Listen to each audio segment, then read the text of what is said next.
खरं तर अभिमान वाटतो की अशा काहीतरी गोष्टी करण्याचं एक बळ येतं. हे आमचे कार्यकर्ते आहेत यांच्याकडूनच येतं. आज 8 टीम म्हणजे 80 महिला इथे क्रिकेट खेळलेल्या आहेत. त्या 80 महिलांपैकी माझ्या मते 40 40 ते 50 महिला या 40च्या रेंजच्या मध्ये 40 पार झालेल्या आहेत. आणि दिवसभर काही महिला जॉबला जात असतात, काही महिला म्हणजे गृहिणी आहेत. आणि या सगळ्या महिलांचा फक्त एकच उद्देश होता की दादा आम्हाला एक कुठेतरी मनोरंजन मिळावं. आणि प्राईज वगैरेचं काही इतकं हे नव्हतं, परंतु मनोरंजनातून आम्हाला एक कुठेतरी दिवसभर घरातनं किंवा ऑफिसमधनं एक कंटाळावाणा असतो. शनिवार रविवार परत तो आपल्या घरच्यांसाठीच वेळ द्यावा लागतो.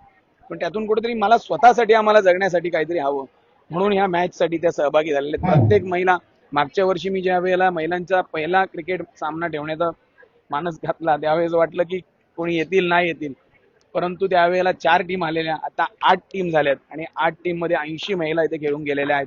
काल तहसीलदार आणि प्रांत यांची देखील इथे एक शो मॅच झाली.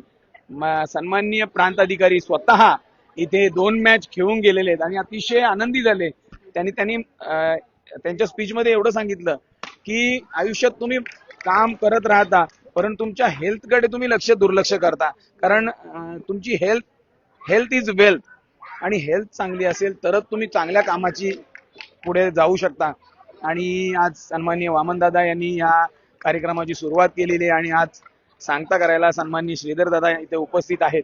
मी आज कात्रपवासियांना मी नेहमी सांगत असतो की आमच्या कुटुंबाकडून, मग रोहन असो, प्रथमेश असो, वैशाली असो, आमच्या वहिनी निलिमाताई असो, आमचे दादा प्रकाश दादा पाटील असो, हे सर्व यांनी आम्हाला एक कुटुंबाला आमच्या एक असं देणंच आहे की आम्ही लोकांसाठी नेहमी झटत राहण्याचं काम आम्हाला आहे.